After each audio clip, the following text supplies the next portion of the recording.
ये सुन के किसी को और भी लगेगा स्टार्टअप करना चाहिए, एंड ये भी पता चलेगा कि यार नॉर्मली लोग होते हैं मेरे तेरे जैसे जो स्टार्टअप करते हैं, तो कोई फंडा ऐसे इतना हाई फाई होता नहीं है।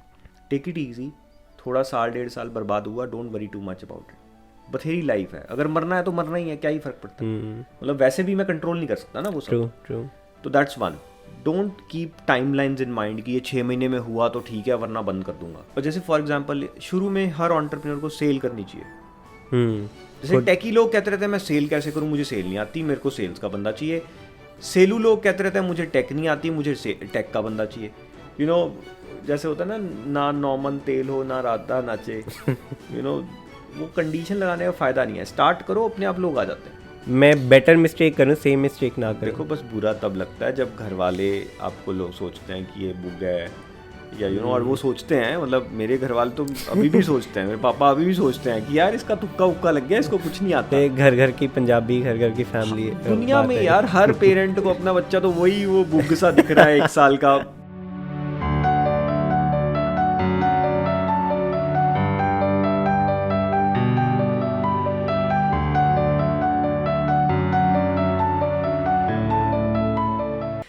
समझ sir, thank you so much for being on the podcast.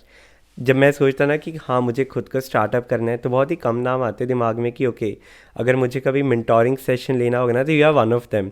तो ये पॉडकास्ट पब्लिक के लिए कम है और मेरे लिए एक पर्सनल मेंटोरिंग सेशन तो बड़ा पर्सनल मोटिव, बड़ा सेल्फिश मोटिव है। But this aside, thank you so much for being on the podcast. Thanks a lot यार, I am always happy to talk to anybody who wants to be an entrepreneur और is an entrepreneur.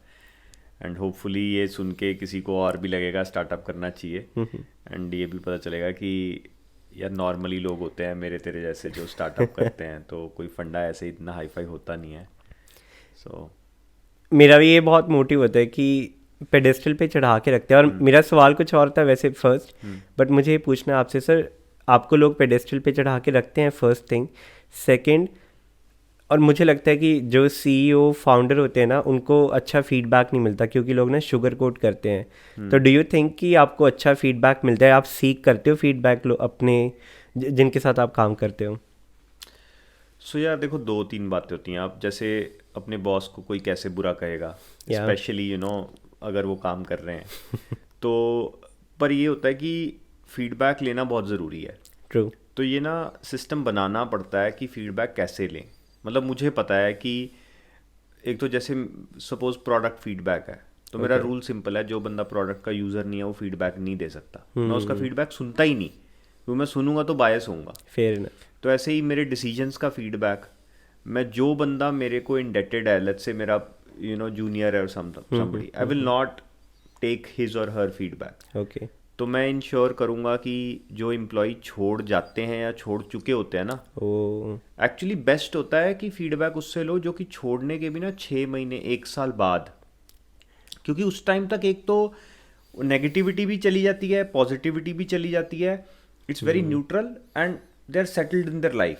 Notions खत्म हो जाते हैं company हाँ के। तो उनको वो ना मुझे खुल के बोल सकते हैं True. कि ये गलत था, ये सही था, और ये यू नो मतलब ऐसे करना चाहिए आपको एक्सचेंज। उसके बाद ठीक है, मतलब मैं हर चीज़ से अग्री नहीं कर सकता। True. क्योंकि हर किसी का वांटेज पॉइंट डिफरेंट होता है। अब हर किसी को लगता है, जैसे कोई एम्प्लॉई है उसको कुछ चीज़ें ऐसे लगेंगी यार ये स्टैंडर्ड गलत था, लेट्स से कंपनी में या कुछ में, पर मेरे को ऐसा लगता है कि वो कुछ ऐसी चीज़ें होती हैं जो कि तुम सबको खुश कर ही नहीं सकते। अगर यू नो 500 प्लस जब एम्प्लॉई हो जाते हैं ना, तो कोई भी ऐसी पॉलिसी नहीं हो सकती जिससे सारे खुश होंगे। True. तो आई थिंक वो काम, और दूसरा उसके बाद यू नो एक तो यही है कि फीडबैक उनसे लो जो जा चुके हैं। Okay. जो एग्जिस्टिंग है प्रेजेंट का फीडबैक, आई थिंक वो ना ग्राउंड से मिलता है, बिकमिंग अ कस्टमर। एक्चुअली वो एम्प्लॉय से ज़्यादा फीडबैक लो, एक तो कस्टमर से बहुत ज़्यादा, and second feedback low be the customer of your company. Okay. And देखो कि कैसे तुम्हारे एम्प्लॉयज़ उस कस्टमर को ट्रीट कर रहे हैं। अगर ये तुम 2-3 चीज़ें करते रहोगे ना पीरियडिकली, एंड मैं तो बहुत करता हूँ, मतलब मेरे को सबको पता ही है कि मैं अपने प्रोडक्ट बहुत यूज़ करता हूँ। इनफैक्ट मैं पूरा एक सिटी में हम एक ऑपरेशंस रन करते हैं 3-3 महीने के लिए, क्योंकि मुझे पता है कि फीडबैक मुझे कस्टमर का रियल लेना है। और सारी गेम ही वही है, टेक में टेक्नोलॉजी की तो गेम ही नहीं है यार। ओके सर, आपने बायस की बात करी, तो सो मुझे लगता है कि जो फाउंडर होते हैं ना, जो उनकी खुद की वैल्यूज़ होती है और जो खुद के बायसेस होते हैं, वो कहीं ना कहीं कॉन्शियसली या अनकॉन्शियसली स्टार्टअप में इन्फ्यूज़ हो जाते हैं, राइट? तो I want to ask you कि आपके फर्स्ट आपकी कोर वैल्यूज़ क्या थी जो आपने, क्योंकि वैल्यूज से ही उसके बाद कल्चर बनता है आपके स्टार्टअप का, तो आपकी क्या वैल्यूज़ थी जो आपने इन्फ्यूज़ करी अपने स्टार्टअप में, और आपकी क्या बायसेस थी जो आपने रिकग्नाइज करी, and then you made sure कि ये जो मेरी बायस है ये स्टार्टअप में नहीं जानी चाहिए, स्पेशली कल्चर में और इवन प्रोडक्ट में भी। जो प्रोडक्ट में बना रहे हैं, आई बिलीव कि बहुत सारे बायसेस चली आती है जो हमारी पर्सनल होती हैं। यार अब इसमें ना एक्चुअली मैं थोड़ा थोड़ा कॉन्ट्रेरियन शायद लगे तुम्हें सुनने में। मुझे भी ना पहले लगता था कि startup has to be build very democratically, सबको साथ में लेके चलना, मेरिटोक्रेसी होनी चाहिए। मतलब मेरिटोक्रेसी तो चलो अभी भी लगता है, बट मुझे डेमोक्रेसी अब नहीं लगता। कि मैं सोचता था सबको साथ में लेके चलना ज़रूरी है। ट्रांसपेरेंसी हम बहुत ज़्यादा रखते थे, अभी भी रखते हैं, बट एक पॉइंट पे जाके ना तुम्हें ये समझ आना शुरू हो जाता है कि ये पॉसिबल नहीं है यार, लॉजिकल नहीं है। क्योंकि अगर तुम हर डिसीजन को, हर चीज़ को डेमोक्रेटिक करना शुरू कर दोगे, एक तो चीज़ें स्लो हो जाएंगी, और दूसरा हर कोई अपने पॉइंट ऑफ व्यू से देख रहा है। मतलब मुझे भी ऐसा लगता था, क्योंकि मैं फाउंडर हूँ, मेरी कोई स्पेशल बायस कंपनी में रिफ्लेक्ट नहीं होना चाहिए। पर ये चेंज हो गया मेरा रिव्यू। उसका रीज़न ये है कि अगर तुम देखो ना, दुनिया की कोई भी ग्रेट कंपनी है यार, वो एक एक्चुअली फाउंडर की रिफ्लेक्शन है या फाउंडिंग टीम की रिफ्लेक्शन है, right? And I don't mean कि वन फाउंडर, जैसे अब आज मेरी 10-15 लोगों की से कोर टीम है, उन लोगों की जो विजन है, जो मेंटालिटी है, जो बायस हैं, वो कंपनी में रिफ्लेक्ट होंगे भी और होने भी चाहिए। मैं जो कर सकता हूँ, मैं उनको चूज ऐसे कर सकता हूँ कि एक फिलॉसफी के साथ अलाइन हो वो, राइट? बट अगर मैं सोचूं कि कंपनी बिल्कुल रोबोटिक होनी चाहिए, किसी का कोई पर्सनल बायस, किसी का कोई पर्सनल व्यू उसमें आना ही नहीं चाहिए, तो एक्चुअली ना वो ना तो पॉसिबल है और ना ही उससे ग्रोथ हो सकती है। क्योंकि उससे क्या होगा, आपकी कंपनी के 1000 व्यूज़ होंगे एंड आप कोई स्टैंड ही नहीं ले पाओगे। ट्रू। तो आई थिंक बायसेस, मतलब यार सीधी सी बात है, अगर आप के जो बायसेस हैं वो तो आएंगे ही आपके काम में। बेटर इज उनको एक्सेप्ट करो, एम्ब्रेस करो एंड से इट्स ओके यार कि एक फाउंडिंग टीम की रिफ्लेक्शन है कंपनी। ट्रू। कोर वैल्यूज क्या है सर आपकी? यार मैं ना, जैसे हमारी कंपनी का नाम भी जंगल वर्क्स है, अब जो लेटेस्ट ब्रांड है, सारे जानवरों के नाम पे नाम है। सर ये ना मेरा नेक्स्ट क्वेश्चन था एनीवे, बिकॉज मैंने प्रोडक्ट्स भी देखे, सभी प्रोडक्ट्स भी एक जंगल जैसे पूरा इकोसिस्टम बना रखा आपने जंगल वाला। But that's the next question about what are your core values? तो बेसिकली मैं तुम्हें फंडा बताता हूँ यार। मैं ना, मतलब मैं कभी भी ना, जब मैं बिजनेस के बारे में सोचता हूँ, मैं विनिंग और लूजिंग की टर्म्स में नहीं सोचता कभी। मैं ना ही मैंने जिंदगी को आज तक विनिंग और लूजिंग की टर्म्स में देखा ही है। ब्लैक वाइट नहीं है, मतलब ग्रे एरिया है। ग्रे का बात नहीं है, मतलब मेरे लिए जैसे कई लोग कहते हैं ना, विनर टेक्स ऑल, कि I have to be the first one. मैं कभी ये नहीं सोचता कि मुझे फर्स्ट आना है। फर्स्ट नहीं हूँ तो सेकंड हूँ कि थर्ड हूँ, I don't care about it, right? हाँ, I am a competitive person, but I am fairly agnostic about what my competition is doing. वो मेरी नेचर ऐसी है। मतलब मैं स्कूल में भी, मतलब मैं अपने मार्क्स देखता था, एक बार टोटल करता था और डन। मतलब मैं कभी टीचर के पास जाके ये नहीं कहता इसमें मुझे 3 मार्क्स मिलने चाहिए। और ये तो मैंने आज तक नहीं कभी किया कि किसी और के मैंने मार्क्स पूछे हो, जबकि मेरे को पता है कि मतलब मैं मीडियोकर ही स्टूडेंट था, कोई टॉपर तो था भी नहीं, बट इधर वे, बट मतलब मेरे को पता कि बच्चे देखते थे, अच्छा तेरे को कितने मिले, मेरे को कितने मिले। मतलब मुझे वो कभी भी नेचर में रहा नहीं मुझे और मेरे शौक भी ऐसे ही थे कि ठीक है भाई, मुझे ये करना है, मेरे को मज़ा आ रहा है उसमें, मेरे को क्या लेना दुनिया क्या कर रही है क्या नहीं। तो अगर मैं ये देखूँ ना, तो जो फिलॉसफी जो मेरी है, जो ड्राइव करती है चीज़ें, तो एक्चुअली अगर मैं देखूँ, so nature is driven by 3 things. ठीक है, अगर आप किसी एक जंगल को देख लो या किसी एक जानवर को देख लो जो कि स्टूपिड है, राइट? वो 3 चीज़ों से ड्रिवन होता है। एक होता है सर्वाइवल, एक होता है ग्रोथ, और एक होता है क्या था तीसरी चीज़, कुछ ऐसी ही थी, सर्वाइवल, ग्रोथ एंड, मैं इनफैक्ट कल ही सोच रहा था बैठ के, sustainable, survival, growth and kind of multiplication और समथिंग, ओके, राइट, कंपाउंडिंग कह लो, या तुम ऐसा छोड़ो ना, 2 ही चीज़ों से ठीक है, right. I think third was like something about growth only, okay, but something else. But think about it this way कि nature is inspired by 2 things, survival and growth. पहले सर्वाइवल, अगर एक पौधा है ना, जैसे मैं काफ़ी गार्डनिंग करता हूँ, जब उस पौधे को लगेगा मैं अच्छा ग्रो कर रहा हूँ, राइट, तब वो रिप्रोडक्शन के बारे में सोचेगा, राइट, कि मैं अब मेरी सर्वाइवल सेट है, मेरे पास पानी पूरा है, एटसेट्रा एटसेट्रा, राइट. तो मतलब मेरा फंडा ना हमेशा यही रहता है कि यार सबसे पहले कंपनी को सर्वाइवल का इंश्योर करो, सर्वाइवल इंश्योर कर लिया तो उसके बाद एक्सपेरिमेंट करो. थर्ड चीज़ एक्सपेरिमेंटेशन थी, ठीक है. तो हमारा कॉन्सेप्ट सिंपल है, सर्वाइवल, ग्रोथ, एक्सपेरिमेंटेशन. क्योंकि अगर एक्सपेरिमेंट नहीं करोगे तो तुम रुक जाओगे. ट्रू. एक चीज़ ग्रो करेगी बट वो कभी ना कभी मर जाएगी. तो अगर मैं ये देखूँ ना, तो हमारी यही 3 चीज़ें हैं जो कि कोर फिलॉसफी है, सर्वाइवल, ग्रोथ, एक्सपेरिमेंटेशन. ना ही तो हम कंपटीशन में ज़्यादा इंटरेस्टेड रहते हैं एज अ कंपनी, एंड ना ही हम ये सोचते हैं कि फर्स्ट आना है या लास्ट आना है. तुम सर्वाइव कर रहे हो, तुम ग्रो कर रहे हो, तुम एक्सपेरिमेंट कर रहे हो, ठीक है. सो इससे ही सारा कुछ ड्राइव होता है. वेल, जो जंगल वाला क्वेश्चन था उसका I got the answer. But sir मेरा क्वेश्चन है कि आप अपनी जो आपकी फिलॉसफी है बाकी सबको अलाइन कैसे रखते हो, specially your core team. How do you, I am sure कि जितनी देर से आप काम कर रहे हो तो कहीं ना कहीं वो बातचीत और डेली एक्टिविटीज़ अलाइन हो जाता है, but do you consciously make sure कि जो आपकी विजन है आप उसको वेट करते रहते हो और मेक श्योर कि जो आपके लोग हैं भूलें एंड अलाइन होते रहें? देखो यार, पता क्या है, मेरा थीसिस ये है, मतलब मैं ना ऐसे सोचता हूँ कि बहुत थोड़ी सी ऐसी चीज़ें होती हैं जो कि अनकॉम्प्रोमाइजेबल होती हैं, नॉन नेगोशिएबल साहब, नॉन नेगोशिएबल हैं, ठीक है. और जैसे वो मेरे केस में क्या होंगी कि भाई हमें फंडामेंटली सही काम करना है, लेट्स से. अब सही की 2-3 चीज़ें आती हैं कि सस्टेनेबल रहना है, ओके, एथिकल रहना है, कि मतलब मैं कल को मेरे को कोई कहे यार कि आपको अफीम बेच के पैसे बनेंगे तो मैं नहीं करूँगा, ठीक है. तो ऐसी 3-4 चीज़ें हैं जो नॉन नेगोशिएबल हैं. ओके. उसके अलावा आई डोंट इवन वांट कि लोग मेरे तरीके और मेरी टेम्पलेट को फॉलो करें, क्योंकि अगर वो मैं करूँगा तो वैसे ही बाय डेफिनेशन उनकी कह लो मेरिट का मैं यूज़ नहीं कर रहा कहीं ना कहीं.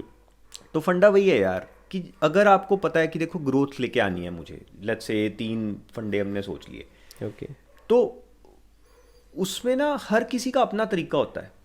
कोई बंदों के साथ सॉफ्ट होता है, कोई बंदों के साथ हार्ड होता है, कोई थोड़ा पेशेंट होता है, कोई नहीं होता.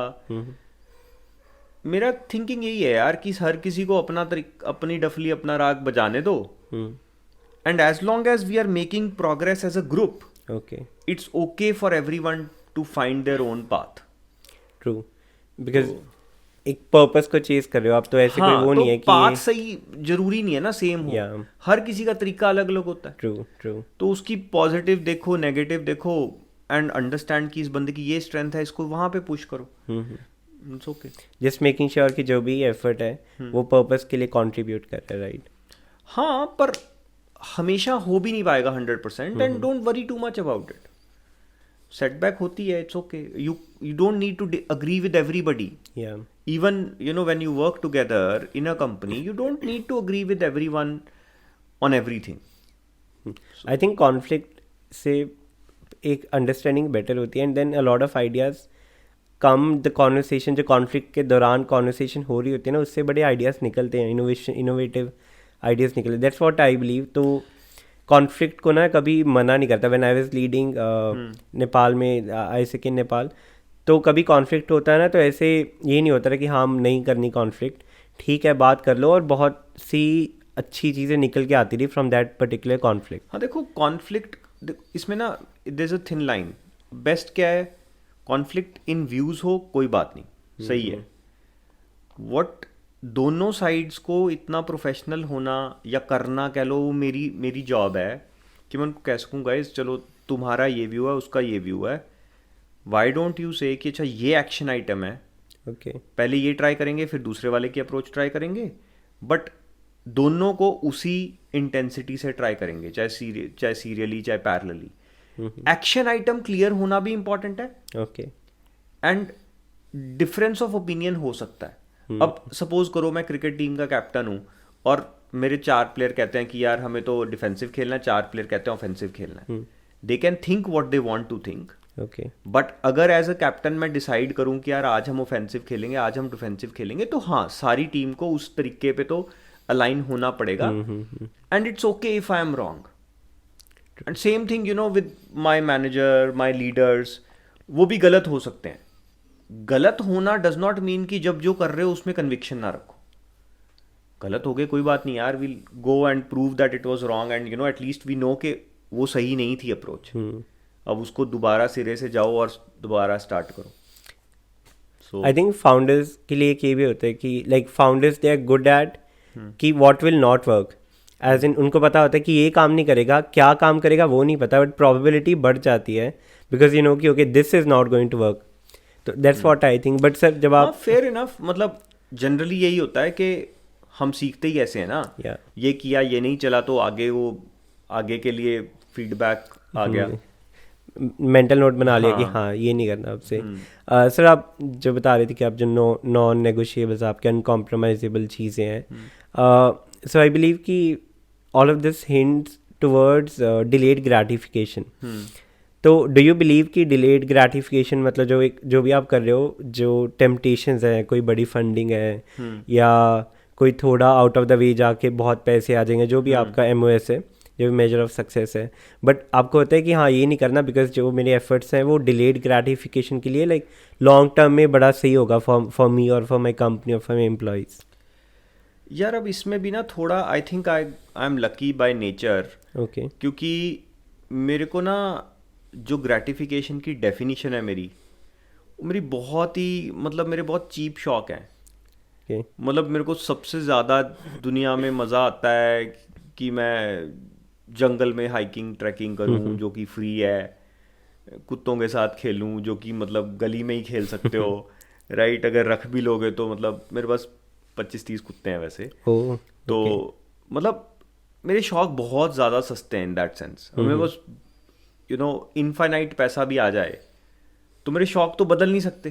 ट्रू, ठीक है ना ही मुझे मतलब अगर मैं देखता हूँ कि न्यूयॉर्क में लोग ये गाड़ियाँ खरीदते हैं, ऐसे फ्लैट में रहते हैं, ऐसे मतलब मुझे वो देख के ना ऐसे अजीब सा लगता है कि नहीं यार मैं ये लाइफ नहीं चाहता। ओके तो जब ये हो इसके कारण जो डिलेड ग्रेटिफिकेशन वाला लॉजिक है ना, मेरे को फर्क नहीं पड़ता। मतलब अगर मैं आज सोचूं मैं सबसे ज़्यादा खुश कब था अपनी लाइफ में, अगर मैं सोचने लगूँ ना तो मैंने कुछ 1-2 बैक पैकिंग करी होंगी लाइफ में, जिसमें मैं 1-2 डॉलर पे जी रहा था। मतलब 100 रुपये के बजट पे ना मैंने दिल्ली से केरला गया। काउच सर्फिंग क्या? अच्छा वैसे मतलब उस टाइम तो कॉलेज में था। ओके दिल्ली से बसेस में बैठ के, ट्रेन में बैठ के, कभी स्टेशन पे सो गया, कभी कुछ करते करते केरला तक गया। ओके 1 महीने में वापस आया। अब that was probably my happiest time, like you no, जो मैंने इंजॉय किया। ठीक है, अब सेम चीज़ अगर मैं देखूं, ऐसी चीज़ें हैं कि जिनमें अब मज़ा अगर उनमें आता है, ट्रू, तो पैसा तो मेरे लिए सिर्फ एक मेरे विजन को अचीव करने का तरीका है, मीन्स है, वो एंड नहीं है। हाँ, तो ज़्यादा पैसे होंगे तो मैं ज़्यादा लोगों को मोटिवेट कर सकता हूँ अपने तरीके से काम करने के लिए। जैसे ना एक जमात पलीही पीतिया एक बंदा है, US का इन्वेस्टर, फेयरली फेमस, वो ये कहता है कि पैसे से सिर्फ एक चीज़ होती है, आप दुनिया को अपने विजन में ढाल सकते हो। वो हैप्पीनेस के लिए इम्पोर्टेंट नहीं है। So I think what I really believe in. तो इसलिए मुझे ना delayed gratification agreed, but I am fairly gratified in terms of material needs I want. मतलब यार तुम 50 रुपए की चीज़ खरीद के भी उतना ही दिल को अच्छा लगता है जितना कि 50 लाख रुपए की चीज़ खरीद के। तो कोई ज़रूरत नहीं है उसकी, जो मेरे को लगता है। सर ऐसा कोई आप आई बिलीव उस पॉइंट पे आ चुके हो कि if like whatever your earning, अगर उससे ज़्यादा अर्न करोगे तो it's not going to make any difference in your life, right? तो अभी व्हाट मोटिवेट्स यू, क्या मतलब क्या फैक्टर्स है जो आपको मोटिवेट करते हैं इन terms of you, I am sure एक जो आपकी विजन है, बट जनरली और क्या क्या फैक्टर्स है जो आपको मोटिवेट करते हैं? यार देखो, मेरे केस में ना इंडिविजुअली तो मैं इस पॉइंट पे बहुत ही जल्दी आ गया था। रादर मैं कहूँगा कि मैं कभी उस पॉइंट से निकला ही नहीं कि जो मैं बना रहा हूँ मैं उसमें खुश हूँ, क्योंकि यार मतलब मेरे को कभी कोई चीज़ ज़रूरत ही नहीं पड़ी। मुझे याद है जब मैं बच्चा था तो वो हर महीने एक हॉट व्हील्स कार खरीदता था, मतलब मेरे लिए उस वही इतनी ज़्यादा मज़ा आता था कि मैंने कभी ये जिद नहीं करी आज तक अपनी मम्मी से कि मुझे 3 चाहिए 2 चाहिए, मतलब वो नेचर थी ऐसी। लेकिन हाँ, कुछ फैमिली और वो सब चीज़ें करके तो you are right in that sense कि वो भी अब सॉल्व हो गया कि अब मुझे ठीक है, मतलब मेरे को पता है कि जो मेरी फैमिली में मेरे को सिक्योरिटी चाहिए, मुझे मेरे बच्चे के लिए जो एक सोशल सिक्योरिटी बनानी है मैंने वो भी बना ली, तो I just don't care about anything. Right. तो व्हाट मोटिवेट्स मी इज, मेरे को यार 2-3 चीज़ें ऐसी लगती हैं लाइफ में जिनके लिए मैं काम कर रहा हूँ। एक जैसे मतलब आई जेन्युइनली बिलीव यार कि चंडीगढ़ रीजन, पंजाब रीजन कह लो, बहुत पिछड़ गया है, ट्रू, स्पेशली इन एंटरप्रेन्योरशिप। मतलब लुधियाना में कितनी फैक्ट्रियाँ थी यार, एक टाइम था जब पंजाबी लोगों का मतलब था यार एंटरप्रेन्योर्स। आज तुम देखो यार, पंजाब में तो कोई एंटरप्रेन्योरशिप के नाम पे कुछ है ही नहीं। तो मेरे को बहुत बुरा लगता है पर्सनली, क्योंकि मतलब एक प्राइड तो है ही पंजाबियों में सब में, पर समहाउ आज अगर हम देखें हम अचीव क्या कर रहे हैं, ज़ीरो है यार। मतलब क्या हो रहा है पंजाब में नया, फार्मर प्रोटेस्ट को छोड़ के, मतलब तो इसलिए वो एक बहुत बड़ा फैक्टर है जो मुझे ड्राइव करता है, जिसके कारण मैं कहीं और जाके रहने की सोचता नहीं हूँ। कई बार दिल करता है यार, जब रोज़ इंटरनेट बंद हो गया, ये हो गया वो हो गया ना, ये क्या यार यहाँ बैठे हो, जाते हैं ऑस्ट्रेलिया कनाडा ट्वीट्स पढ़े आपके, हाँ मतलब इट हैपन्स। पर फिर मैं सोचता हूँ कि नहीं यार, मतलब मुझे इस चीज़ को चेंज करना है। चाहे मैं बहुत ज़्यादा चेंज नहीं कर पाऊंगा, भी हो सकता है 10-20 साल बाद मैं एक डेल्टा छोटा सा इम्पैक्ट डाल सकूं, बट हो सकता है मेरे को देख के 10 लोग और रुक जाएं, स्नोबॉल इफेक्ट हो सकता है। यस, तो मतलब मेरा थीसिस वो है, तो that's one thing that drives me a lot. दूसरी चीज़ मुझे ऐसा लगता है कि जो इनइक्वालिटी है दुनिया में ना, वो काफ़ी ज़्यादा अवॉइडेबल है जस्ट बाय एजुकेशन। मतलब बेसिकली यार मैं ना सोशलिज्म में बिलीव नहीं करता, मैं बहुत प्योर हार्डकोर कैपिटलिस्ट हूँ, पर आई ऑल्सो थिंक के जो लोग एक स्ट्राटा से let's say below poverty line, किसी को नहीं होना चाहिए। ट्रू, वो हो सकता है, और उसका रीज़न ना होने का कहीं ना कहीं पॉलिसी में कमी, या कहीं ना कहीं जो मेरे जैसे लोग हैं जिनके पास थोड़ी बहुत प्रिविलेज है, राइट, हमने कुछ प्लेटफॉर्म बना लिया है, हमारा फोकस उधर है नहीं, and I think that's the long term thing. तो उसके लिए मैंने एक जैसे एनजीओ बनाई है अभी, but that's a long term thing, because मुझे अभी भी पता है कि मैं इतना बड़ा नहीं हूँ कि मैं इम्पैक्ट बड़ा कर सकूँ। मुझे अभी भी वो कुछ पावर और एक्यूमुलेट करनी पड़ेगी ताकि एक मीनिंगफुल इम्पैक्ट तो हो ना। तो क्योंकि चैरिटी अगर आप 100 लोगों को कुछ कर भी दोगे उससे कुछ फर्क नहीं पड़ेगा। You have to design a system that outlasts you. तो वो लॉन्ग टर्म गोल है। मुझे ना एक चीज़ है, the goal is not to live forever but to create something that will, hopefully, मतलब वो यार बहुत लॉफ्टी चीज़ है, क्योंकि अब देखो वही है ना यार, अगर ये हो जाता है, ये चीज़ें ना बाय डिज़ाइन नहीं होती, ये तो यार बाय चांस बाय लक कुछ भी, मतलब हो गया तो बहुत अच्छी बात है, नहीं भी हुआ I don't want to beat myself over it. अब 30 साल 40 साल बाद जब मरने वाले होंगे, अगर मैं ये सोचूं बैठ के यार मैं ये नहीं कर पाया, मैं बड़ा नहीं हो पाया, I don't want that to be me. अब होता है कि नहीं होता मुझे नहीं पता, मैं ये नहीं चाहता कि मैं 50 साल बाद ये सोचूं बैठ के कि जी यार मैंने ये नहीं किया, मैं बिलियनियर नहीं बन पाया, या मैं दुनिया का अमीर आदमी नहीं बन पाया। मुझे नहीं फ़र्क पड़ता यार, मतलब ठीक है, मतलब आई एम फेयरली हैप्पी जो मैं कर रहा हूँ। मोर इम्पॉर्टेंटली मेरी ट्राई करना मेरे लिए मेरा फ़र्ज़ है। बस वो है जो नेकी कर दरिया में डालना, वो कॉन्सेप्ट पे ऊपर चलते जो ज़्यादा टेंशन लेने की ज़रूरत नहीं है। सो जो आपने चीज़ें कही ना, बहुत चीज़ें जो मैं सोचता हूँ उसको वैलिडेट करा। फर्स्ट जो आपने अभी कहा ना कि मुझे ये नहीं करना कि मैं कितना अमीर नहीं हो पाया, मुझे ये कि मैंने अपना बेस्ट करा। सो मैंने स्टोइसिज्म की फ़िलासफ़ी काफ़ी पढ़ रहा हूँ आजकल। तो इसमें है कि 3 तरह की चीज़ें होती हैं, things that you can control, हमारे इमोशंस, हमारे बिहेवियर्स, हमारा रूटीन क्या है, ठीक है, उसको कंट्रोल में रखो. Things that you can not control. मैं अगर टेनिस का मैच खेलने जा रहा हूँ तो मैं जीतूंगा या नहीं मैं कंट्रोल नहीं कर सकता. कुछ चीज़ें हैं जो कुछ मायने तक मैं कंट्रोल रख सकता हूँ. For example again tennis match अगर खेलने आ रहा मैं, तो I have to make sure इसमें ना इंटरनलाइज करूँगा मैं गोल. जैसे आपने कहा ना कि you have to make sure कि you did your best. Similarly मैं टेनिस कोर्ट में ये सोच के जाऊँगा कि I have to do my best. जीतूंगा नहीं जीतूंगा वो बात की बात है, बट मैंने अपना गोल खुद को कंट्रोल में ले लिया, इंटरनलाइज कर दिया कि I have to give my best. Right. So एक वो चीज़ है. दूसरा सर मैं भी बहुत सोचता हूँ कि हाँ यार इंडिया छोड़ के एस्टोनिया वगैरह कहीं नॉर्वे कहीं चले जाओ, कहीं निकल जाओ.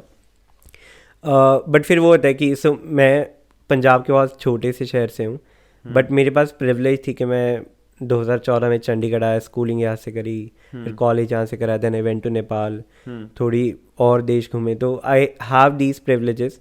तो मुझे होता है कि ये प्रिविलेज को मैं अगर अब नहीं यूज़ करूँगा टू गिव बैक जहाँ से मैं आया हूँ, तो शायद मेरे दिल में रिग्रेट रह जाए. ठीक है. तो that's the second thing that got validated. But sir like I और तीसरा ये है कि जो आपने बोला है स्टार्टअप सीन इन चंडीगढ़, मुझे ये पूछना है कि and this is for anyone who is listening जो सोच रहे हैं कि हाँ चंडीगढ़ या पंजाब में कि हाँ मैं स्टार्टअप करूँ बट दिल्ली जाऊँ या बैंगलोर जाऊँ, तो क्या मोटिवेशन होनी चाहिए to stay in Chandigarh to start a startup and not go to any metropolitan city? Number 1 यार, बी वेरी सेल्फिश, बट देखो ना क्वालिटी ऑफ लाइफ कितनी अच्छी है. Absolutely. Quality of life at the cost which you get it. मतलब अगर चंडीगढ़ में आप अपने घर से उठ के आ जाओ, किराए की और खाने की टेंशन मुझे नहीं लगता किसी को होगी. इतने स्टूडेंट नेक्सीज मिल जाती हैं आपको. मतलब स्टार्टअप फाउंडर को क्या चाहिए होता है यार? सस्ता खाना, सस्ता घर, बस. और चंडीगढ़ में आई थिंक इंडिया में बेस्ट लाइफ आप जी सकते हो for the money, for the X money that you get. तो I think that is for let's say people who are just starting out. Okay. उसके बाद जब थोड़ा बड़े हो जाते हो तो यार आई थिंक टैलेंट भी इट्स नॉट डिफ़िकल्ट. बहुत चंडीगढ़ के लोग या पंजाब इन जनरल के लोग बैठे हैं, पंजाब हरियाणा हिमाचल के लोग जो कि यूएस में बैठे हैं, ऑस्ट्रेलिया में बैठे हैं, वापस आना चाहते हैं, उनके एंसेस्ट्रल फैमिली यहाँ पे है या प्रॉपर्टी यहाँ पे है. बड़े स्मार्ट लोग हैं. राइट. मेरे साथ के घर वाले बंदे you know VMware security guys, IT में बहुत 20 साल का एक्सपीरियंस, चंडीगढ़ में रहते हैं, गुड़गांव में जॉब करते हैं. No I know for a fact कि कभी ना कभी मैं उनको उखाड़ के ले ही आऊँगा. मतलब यू नो चंडीगढ़ में. I don't think he will watch this, तो आई डोंट माइंड. ठीक है.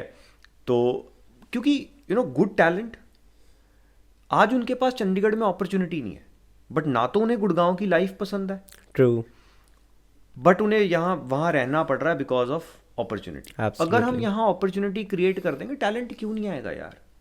मतलब मैं इतने सारे आईसेक के ही इंटर्न जो थे हमारे, जो कि यू नो चले गए, बट दे स्टिल से कि यार चंडीगढ़ की लाइफ क्वालिटी बहुत. इंडिया की जो इमेज है ना कि गाय घूमती है सड़क पे, सांप घूम रहे हैं इधर उधर, वो सब नहीं है यहाँ पे.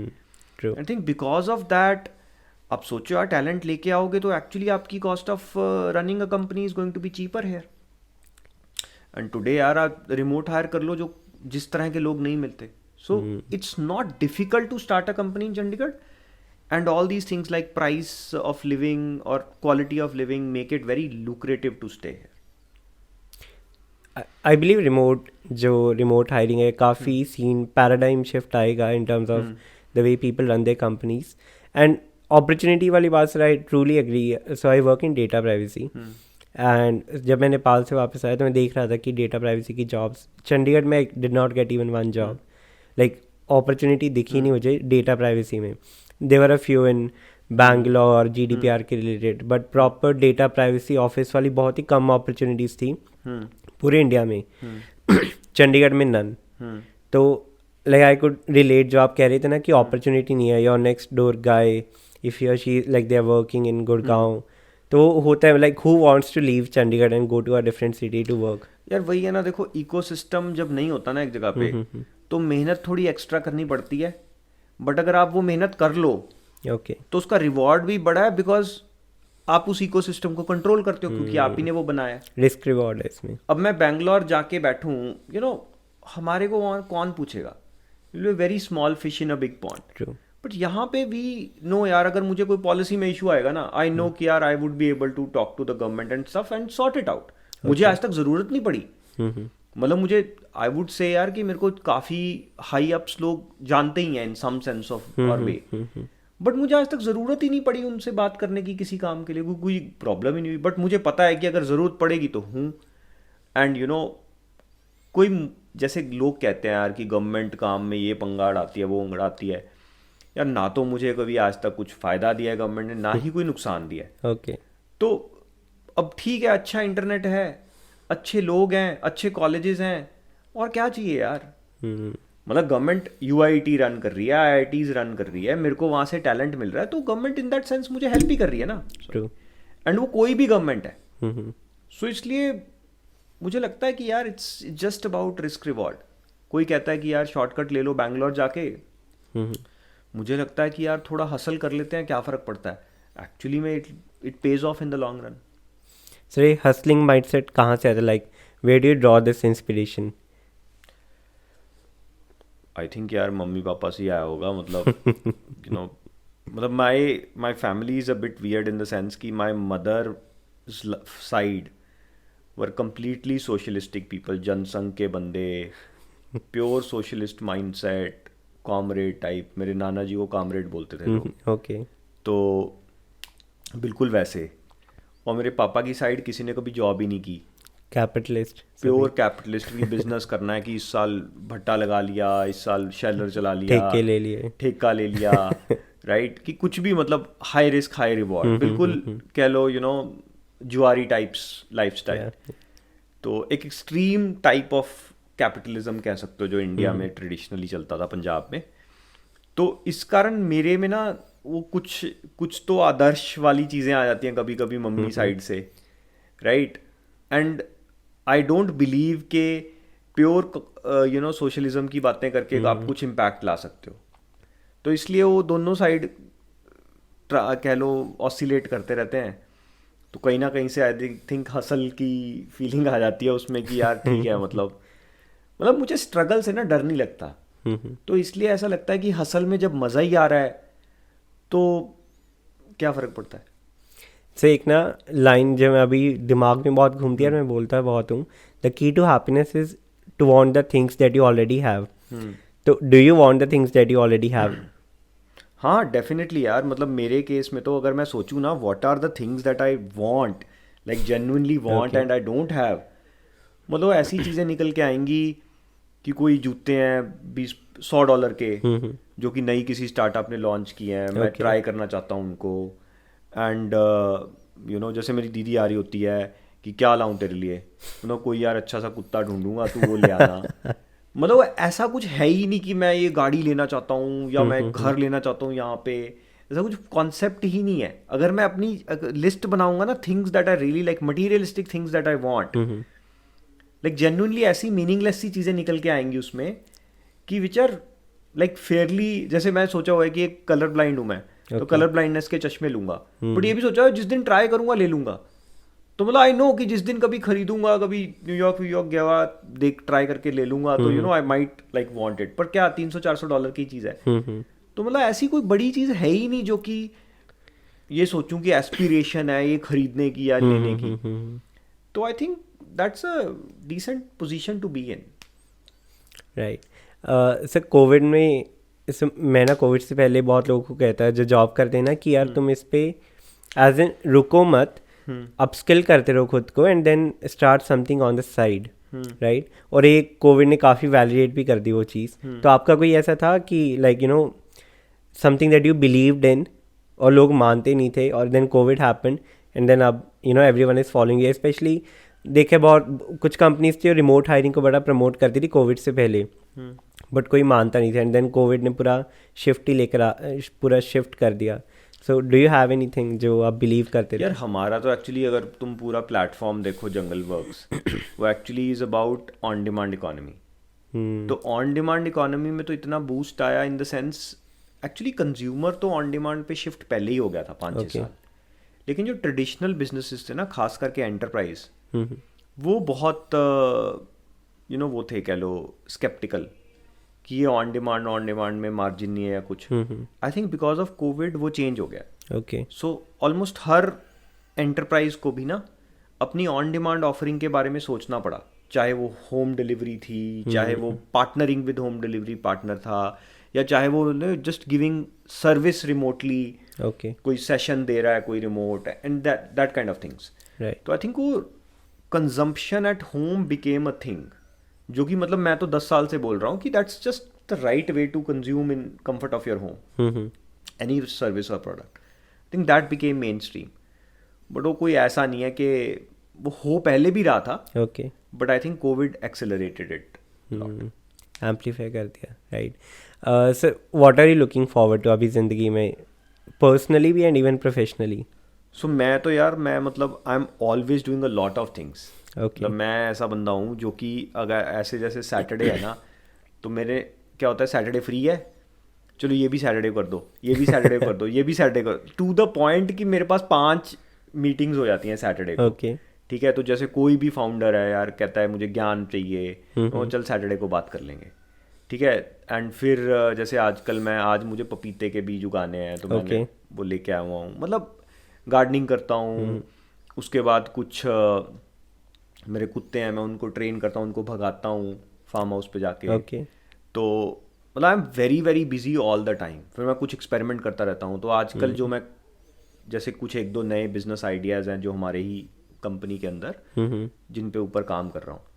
तो मतलब मेरा फंडा, हमारी जो कंपनी का स्ट्रक्चर है ना, आई don't care about company structures much. वो एक कंपनी है, बस उसके अंदर मैं नई नई चीज़ें करता रहता हूँ. ना तो हम फंड रेज करते हैं और ना ही हम कुछ वो करते हैं. So I am generally working on something new within the same company. Okay. चल गया तो अच्छी बात है, फिर उसके लिए टीम हायर कर देते हैं. अगर नहीं चला तो इट जस्ट डाइज एंड कुछ नया करता हूँ. तो मतलब I am like entrepreneur in residence in my own company, something like that. तो इसलिए कुछ तो कुछ चलता ही रहता है. फाउंडर्स को आप क्या ज्ञान देते हो? आप बता रहे ना कि अगर किसको ज्ञान लेना आपसे, टॉप 3 पॉइंट्स क्या होंगे? यार वैसे मैं तो सही बताऊं, मैं अभी इतना बड़ा हूँ नहीं कि ज्ञान दे सकूं बहुत ज़्यादा. पर फिर भी अगर जो मेरे से कह लो स्टार्टिंग स्टेज में है, मैं यही कहता हूँ यार, सबसे ज़्यादा बड़ी प्रॉब्लम ना, आई थिंक टॉप 3 जैसे तुमने पूछा तो 3 ही हैं. सबसे बड़ी प्रॉब्लम है यार, don't have a timeline for things. मतलब जब तुम टाइमलाइन से चीज़ें करते हो ना, बहुत प्रेशर रहता है तुम्हारे ऊपर. टेस्ट मैच में देखो ना कैसे राम राम से खेल रहे होते हैं लोग, राइट. आई थिंक एंटरप्रेन्योरशिप को ना में वैसे ही इतना प्रेशर है कि you should not keep timelines on things. Take it easy. थोड़ा 1.5 साल बर्बाद हुआ, don't worry too much about it. बथेरी लाइफ है, अगर मरना है तो मरना ही है, क्या ही फर्क पड़ता है. मतलब वैसे भी मैं कंट्रोल नहीं कर सकता ना वो सब. ट्रू. तो that's one. Don't keep timelines in mind कि ये 6 महीने में हुआ तो ठीक है वरना बंद कर दूंगा, 1 साल में हुआ तो ठीक है वरना बंद कर दूंगा. प्रेशर आता है बहुत ज़्यादा. टाइमलाइन एज इन कि इतनी देर में ना हुआ तो बंद कर दूंगा, या दूसरी टाइमलाइन की अच्छा चेक पॉइंट्स कि हाँ 2 हफ्ते में ये करना है, फिर 4 हफ्ते में ये करना मैं है? वो उसमें भी बिलीव नहीं करता. मैं कभी भी ये नहीं सोचता कि 2 हफ्ते में ये करना है. मैं ये सोचता हूँ जब ये नंबर आ गया, लेट्स से मैं कहूँगा यार ट्रांजैक्शन है, मैं कहूँगा यार 10 ट्रांजैक्शन का टारगेट लो डेली या what ever, rather than saying कि 2 हफ्ते में ये करना है. ओके. वो मैं माइलस्टोन्स को नंबर में डिफाइन करता हूँ रादर देन टाइम में. कई बार जल्दी हो जाता है, कई बार लेट हो जाता है. वो मेरे हाथ में भी नहीं होता ना बहुत बार. तो दैट्स वन. सॉरी, सेकंड पे जाने से पहले आई हैव अ क्वेश्चन. मैंने अभी बुक पढ़ रहा था, अलमनाक ऑफ नवल रविकांत. तो उसमें ये लिखा था कि लाइक ही बिलीव्स कि बजट वगैरह भी ना बनाना नहीं चाहिए, बिकॉज बजट ना, एक तो स्कार्सिटी में जीते और you don't live in abundance and then it restricts you. तो do you believe, like what's your thought in this? यार देखो वो ना पर्सनल प्रेफरेंस होती है. मेरी घरवाली बहुत माइक्रो प्लानर है. उसको वो कंफर्टेबल लगता है. Okay. She is comfortable when she has everything planned out. मैं बिल्कुल ही जीरो प्लानिंग वाला बंदा हूँ. बैक पैक करके चले गए. मतलब if I plan things it gives me stress. या अगर मुझे पता है कि 3 बजे मेरे को यहाँ जाना, मैं वैसे ही सोचता रहूँगा अच्छा 3 बजे वहाँ जाना. तो it depends upon the nature of the person. कई लोगों को अच्छा लगता है, उनके लिए सब कुछ ऑर्गेनाइज्ड एंड प्लान्ड हो. सो मैं नहीं कहूँगा कि आपको चाहिए या नहीं चाहिए. Do what makes you comfortable. मतलब ये मत सोचो कि क्योंकि budgeting is a good practice हर किसी को बजटिंग करनी ही चाहिए. अगर आपको बजट करके, जैसे मुझे याद है, मतलब स्टूडेंट लाइफ में कई बार 2-4 बार ट्राई करता था, ऐसे ही सारा दिन सोचता रहता है बंदा कि खाऊं कि ना खाऊं कुछ ये करूं कि नहीं करूं। पैसे नहीं होंगे तो अपने आप ही नहीं खाओगे, राइट? तो मतलब मेरी थीसिस वो है, जैसे मैं कभी ये नहीं करता था कि जैसे मेरे को याद है मेरी बहनें 3 बहनें थी मेरी, मतलब ठीक है कि वो ना पैसे बचा के रखती थी, पॉकेट मनी, ठीक है। और मेरा क्या, तो मैं पहले ही जैसे 2 दिन में उड़ा दी, फिर उनसे मांग लिया, कुछ कर लिया, नहीं मिला तो ना सी। टिपिकल स्टूडेंट लाइफ, शुरू में उड़ा दिया और फिर ब्रोक हो गए। हाँ मतलब मेरा फंडा वैसे ही होता था। मैं वैसा नहीं हूँ कि मैं प्लान करके चलूंगा कि पहले दिन ये करूंगा फिर दूसरे दिन वो सब मेरे से नहीं होता। अभी तो जिंदगी जियो, बाद की बाद में देखेंगे। तो I think from that perspective it depends upon you as a person. जो आपको स्ट्रेस नहीं देता ना वो करो। ये मत सोचो कि विजडम क्या कहता है लाइफ का। हर किसी का यार नेचर अलग होती है। Think that's what I would say. What are the 2 other things जो ज्ञान आप देते हो? हाँ, तो सेकंड है, मैं जनरली मैं जनता को ये कहता हूँ यार कि थोड़ा ना हैंड्स ऑन ज़्यादा हो।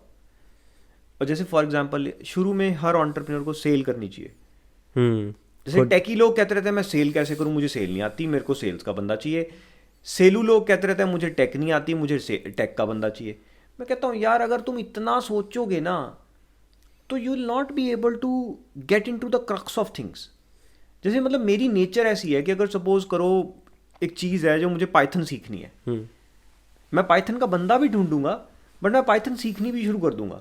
मतलब मैं वेट नहीं करता एक डील ब्रेकर को सॉल्व करने की टू गेट स्टार्टेड।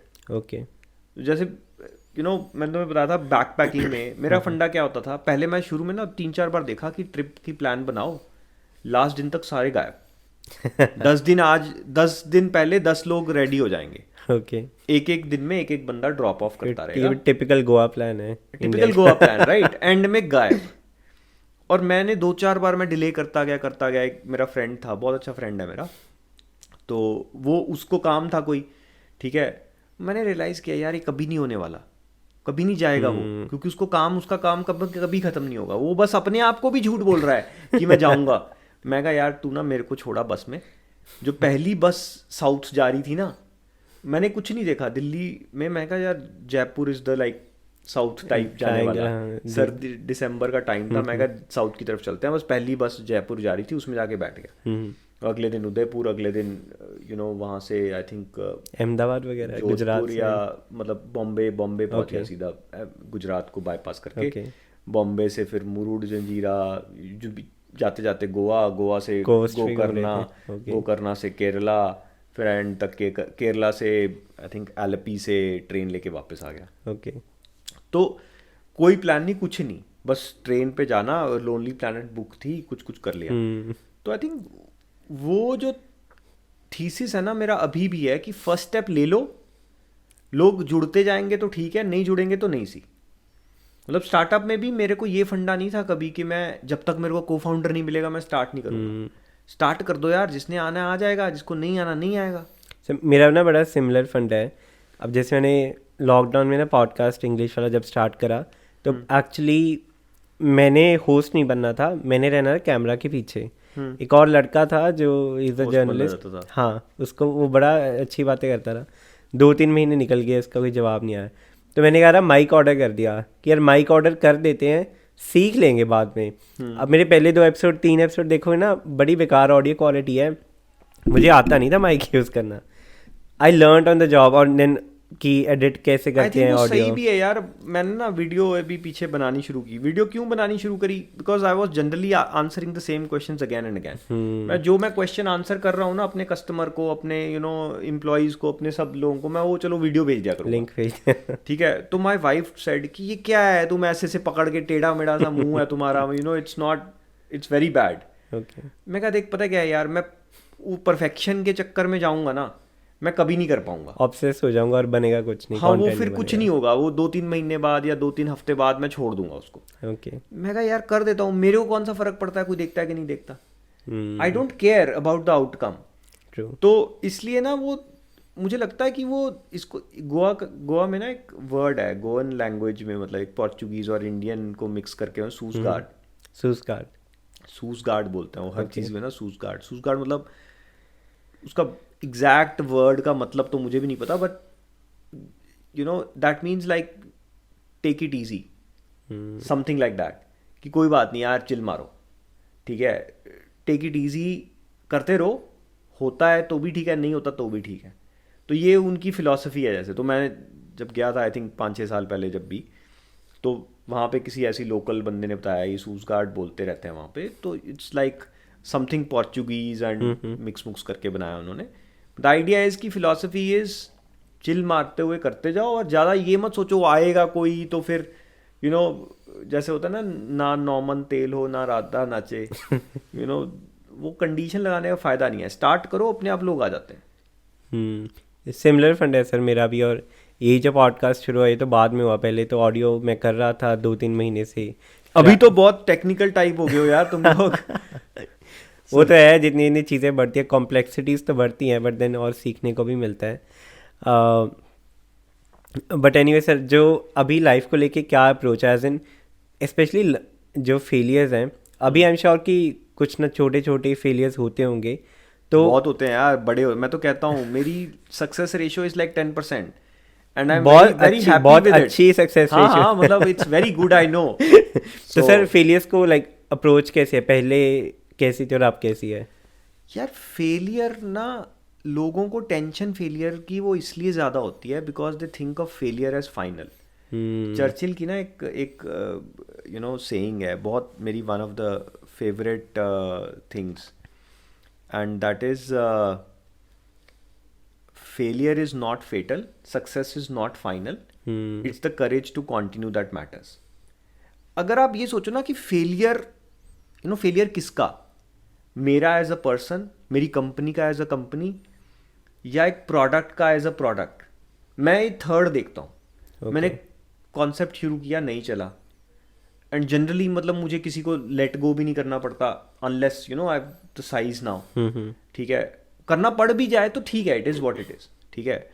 एंड मैं ये नहीं सोचता कि मेरी कंपनी ख़त्म हो गई इस कारण, या मैं ख़त्म हो गया. ठीक है, एक कॉन्सेप्ट ट्राई किया, नहीं चला, नेक्स्ट. तो अगर आप ऐसे सोचो ना फेलियर के बारे में कि फेलियर इज़ ठीक है, सक्सेसफुल नहीं हुए, नेक्स्ट चीज़ करते हैं, तो उस पॉइंट ऑफ व्यू से सोचने से ना फिर फेलियर से डर सा ख़त्म हो जाता है. I think that's how I see. मतलब मैं काउंट ही नहीं करता फेलियर, मैं सिर्फ सक्सेस काउंट करता हूँ. अगर 10 के बाद 1 भी आ रही है तो मैं काउंट ही अगर सिर्फ सक्सेस कर रहा हूँ, तो who cares about failures. And actually people don't really know you by your failures यार, people generally know you by your successes. True. So मतलब कोई ये याद थोड़ी करता है कि गांगुली 3 बार डक पे आउट हुआ, यू नो एवरीबॉडी रिमेंबर्स उसने 180 रन मारे या व्हाटएवर. तो I think that's what matters यार. मेरा ना फेलियर्स को लेके ये है कि अभी अगर मान लो मैं फेल हो गया, तो मुझे चलो अच्छा हुआ कि I know one more thing जो काम नहीं करेगी अभी के लिए, तो वो एलिमिनेट होगी. दूसरा है कि अच्छा हाँ फेल हो गई, लर्निंग्स मिली, and then apply in the second one, like make sure कि मैं बेटर मिस्टेक करूँ, सेम मिस्टेक ना करूँ. देखो बस बुरा तब लगता है जब घर वाले आपको लोग सोचते हैं कि ये बुग है, या यू नो, और वो सोचते हैं, मतलब मेरे घर वाले तो अभी भी सोचते हैं, मेरे पापा अभी भी सोचते हैं कि यार इसका तुक्का उक्का लग गया, इसको कुछ नहीं आता. घर घर की पंजाबी, घर घर की फैमिली दुनिया में यार हर पेरेंट को अपना बच्चा तो वही वो बुग सा दिख रहा है, 1 साल का पीस सा ऐसे ऐसे हिलता हुआ. तो you know I think that's fine. तब कभी कभी बुरा भी लगता है, अपने आप को डाउट भी करने लग जाते हो, but I think what matters is यार लगे रहना ही पड़ता है. मतलब that's where you know courage comes into picture. मुझे पता है I've been depressed यार, I've like faced times when I felt shit यार, I'm like going nowhere, I'm a loser. मेरे दोस्त इन्वेस्टमेंट बैंकिंग में जा के पैसे कमा रहे थे, lucrative luxurious हाँ मतलब you know I mean not because of money but yes success is related to money right. and मैं अपने पोल्ट्री फार्म पे बैठा था संगरूर पे, मुझे लोग फ़ोन करके you know ऐसे ऐसे बोलते थे, अच्छा क्या कर रहा है, अच्छा पोल्ट्री फार्म पे आ गया, लाइफ ख़त्म हो गई, सॉर्ट ऑफ you know बुरा लगता है, बट ठीक है यार, यू कैरी ऑन, क्या कर सकते हैं. सर टेम्पटेशन को रेजिस्ट कैसे करा कि हाँ मुझे इन्वेस्टमेंट बैंकिंग में नहीं जाना है, जो भी चलो जो भी लेके लग्जूरियस हाई पेइंग जॉब में नहीं जाना. देखो पहली बात तो मेरे पास ऑप्शन ही नहीं थी, मैं तो 5.9 था CGPA राइट. तो मेरे पास तो चॉइस ही नहीं थी कि मेरे को हाई पेइंग जॉब मिलती. ठीक है, तो इसलिए मैंने ट्राई भी नहीं करी टू बी वेरी ऑनेस्ट. अब मैं कहूँ कि मैंने उससे पहले जॉब के लिए क्यों नहीं अच्छी CGPA बनाई, क्योंकि टू बी वेरी ऑनेस्ट मतलब यार जैसे कॉलेज में ना मैं आमतौर पे ना बच्चों को बोलता हूँ कि यार जब कॉलेज से पास आउट होने से पहले ना इतना जुगाड़ बना लो कि जॉब लेनी ना पड़े। तो मैंने कैसे बनाया हुआ था वो कि मैं कभी इलेक्ट्रॉनिक्स के ना सैंपल ऑर्डर कर करके 200 300 हर किसी के नाम पे, अच्छा, और उनको फिर बेच देता था। ओके, ठीक है, लेके मैं रोबोटिक्स का सामान ही आता था। ठीक है, जैसे मैंने एक सेंसर ऑर्डर किया, एक्सेलरोमीटर, मुझे याद है कोई 2-3 हज़ार रुपये का एक होता था चिप सा। ये कितने साल पुरानी बात है? जब मैं आईआईटी में था 10 साल पुरानी बात होगी। तो एनालॉग डिवाइसेस का आया एक एक्सेलरोमीटर, मैंने क्या सब लोगों, पूरी डॉम 4 हॉस्टल के मतलब 50 लोगों के कमरे से भेज दिया ऑर्डर। और मैं हर रोज़ जाता था गार्ड के पास, ये 10 पार्सल आए हुए हैं जी, ये सारे मेरे हैं, उठाए लेके आया। और in fact analog devices, Texas instrument, सब ने बैन कर दिया आईआईटी दिल्ली को to get devices and chips. ठीक है, पर मैंने बहुत उसके यूज़ करके फिर मैं वो डिस्टेंस सेंसर जो मुझे एक्चुअली में चाहिए होते थे, मैं वो ख़रीद लेता था चांदनी चौक में इनको बेच के। तो ऐसे जुगाड़ कर लिया। फोटोग्राफी को मतलब एक प्रोफाइल बना के, किसी मैगजीन को फ़ोटो चाहिए यूएस में दिल्ली की, तो वो खींच के 5-6 हज़ार रुपये वहाँ से मिल गए। Every weekend I taught robotics in a near by school. Okay, तो मैंने ऐसे जुगाड़ अपने सेट किए हुए थे 5-6 कि जिससे मुझे ये कॉन्फिडेंस था कि चलो मैं भूखा तो नहीं मर रहा। तो फिर मुझे कभी ऐसा लगा ही नहीं कि जॉब करनी है। मतलब ठीक है, सीजीपीए इतनी गंदी थी कि अच्छी जॉब मिलनी नहीं थी, तो मैंने जुगाड़ ऐसे बना लिए कि मुझे बेकार जॉब चाहिए नहीं थी। तो मैं कहता हूँ दैट्स द बेस्ट अप्रोच। अगर आपको एंटरप्रेन्योर बनना है, आपके दिमाग में कीड़ा है, तो रादर देन थिंकिंग कि मैं एक जॉब करूँ और फिर साइड बाय साइड काम करूँ, it's better to have like few skills and वो गिग्स ही करते रहो, जिससे आपका जुगाड़ चल रहा है पर आप एक स्टेबल चीज़ पे लगे हो। जैसे मेरा बैकअप ये था कि अगर मेरी स्टार्टअप फेल हो गई, तो मैं ना एक बार यूके में स्टीफन हॉकिंग्स को मिला था। ओके, मिला क्या, वो एक एग्जीबिशन में वो जा रहे थे, हमने सबने 3-4 स्टूडेंट थे, हमने कहा प्लीज़ फ़ोटो खिंचवा लें, उन्होंने खिंचवाने दी। And that's pretty much it. Fan moment types. मतलब I was in this Royal Society in London okay, internship पे, एंड पीछे देखा कि वो स्टीफन हॉकिंग्स है, मेरे बिल्कुल ही साथ खड़े हो गए आके वो। मतलब जस्ट चांस की बात है, मैंने बस फोटो खिंचवा ली। और 3-4 मेरे साथ और ही स्टूडेंट से खड़े हैं, I don't know who they are. ठीक है, but it was kind of it is what it is. तो मैंने सोचा कि वो लगा लूँगा और फिज़िक्स का टीचर बन जाऊँगा। ठीक है, आईआईटी जेई में, और चलो आईआईटी से पढ़ा हुआ हूँ, थोड़ा बहुत फिज़िक्स आती भी है, एंड फिज़िक्स ही की हुई है मैंने आईआईटी से भी। एंड देन उसके बाद अप्लाइड फिज़िक्स की पीएचडी करने गया था यूएस। तो मैं फिज़िक्स तो चलो आती है डिसेंट बच्चों को सिखाने लायक, एंड स्टीफन हॉकिंग्स की फ़ोटो लगा के बढ़िया धंधा चला लूँगा कि अगर कुछ ना चला तो ये बन जाऊँगा फिज़िक्स का टीचर, तो भूखा तो नहीं मर रहा। ठीक है, तो ये जब पता चल गया, एंड आई थिंक किसी भी इंजीनियरिंग स्टूडेंट के पास आज ये ऑप्शन तो है ही ना कि तुम यार फिज़िक्स केमिस्ट्री मैथ पढ़ानी शुरू कर दो and you will be fine, भूखे तो नहीं मरोगे। ट्रू। ठीक है, 10 बच्चे तो आ ही जाएंगे जिनको किसी अच्छे टीचर ने नहीं लिया सॉर्ट ऑफ। तो ये थीसिस था दिमाग में, तो मैं कहा जब ये है तो फिर डरना क्या है, टेंशन है ही नहीं। सर लास्ट क्वेश्चन है मेरा आपसे। सो जो एक बिल्कुल स्टार्टर है एंटरप्रेन्योरियल अपनी जर्नी में, उनको क्या, और मुझे पता है हर किसी के लिए डिफरेंट होगा, बट जनरल एडवाइस कि वो अपनी लाइफ को नेविगेट कैसे करें?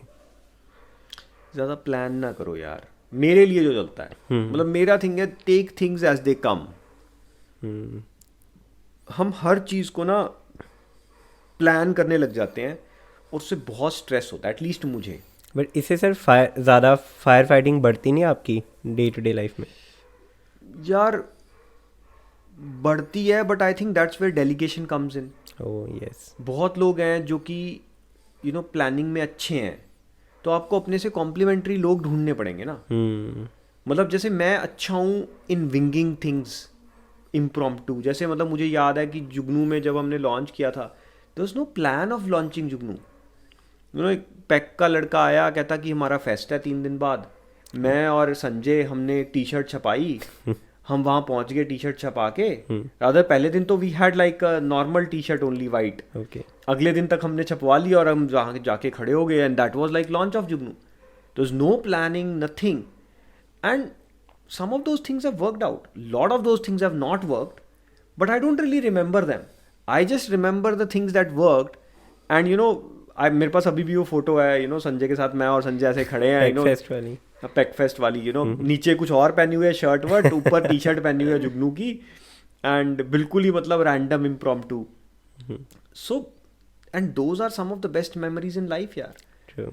तो मेरे लिए it's about not thinking too much about planning and stuff and finding people who enjoy it. तो they are actually good at it. Right, sir. Thank you so much for being on the podcast. Welcome bro. Hopefully it motivate some people यार. बहुत interesting conversation थी and I am sure कि मुझे तो बहुत कुछ मिला, स्पेशली कि यू नो ज़्यादा प्लान नहीं करना. ज़्यादा प्लान करता नहीं, बट फिर कई बार ना ऑब्सेस हो जाते कि अच्छा एक शीट बना लेता हूँ और फिर उसमें डालता रहता. हमारे को ना स्कूल में सिखाया जाता है टाइम टेबल प्लानिंग, ये वो. मतलब मुझे भी I kept beating my self for it for so long कि नहीं यार मैं प्लानिंग नहीं कर पाता, मतलब ये वो. पर फिर मैंने सोचा नहीं यार मैं नहीं कर सकता. और देखो थोड़ी जब छोटी सक्सेस मिलती है ना, कॉन्फिडेंस आ जाता है. तो तुम्हें लगता है हाँ यार दिस स्ट्रैटेजी इज वर्किंग, मैं क्यों सोचूं. तो I think with some time you will also get confident in your own skin. But हाँ, I think it's very important to be comfortable with who you are. Right, sir. Thank you. Welcome.